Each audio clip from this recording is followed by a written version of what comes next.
Esselamu Aleyküm ve Rahmetullahi ve Berekatuhu.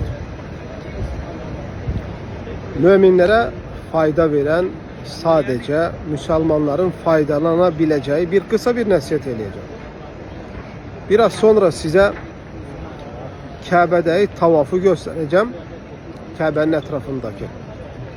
Ve ondan önce bir şey demek isterim. Bakın o kadar insanı orada göreceksiniz.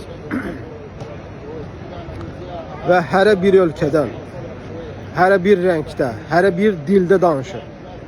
Ve her insanın da muhtelif ihtiyacı var.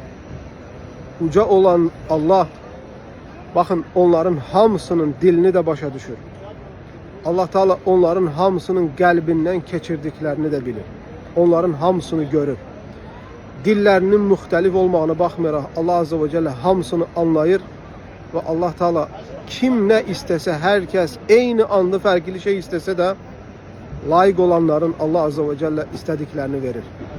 Allah o kadar büyük, Allah o kadar azametlidir ki yer küresinde olan bütün insanların hamısı kalbinden geçen ve arzuladığı her şeyi isteseler, Allah bütün isteyenlerin istediği her şeyi verse, mülkünden azalanın hacmini bilirsiniz mi?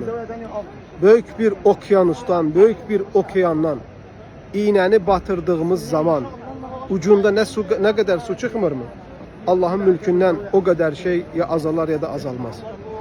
Allah bizi Müslüman olarak yaşatsın, Müslüman olarak huzuruna köçmeyi nasip eylesin. Buyurun bakın Kabe'deki insanların izdihamına bayaq dediğim noktalar.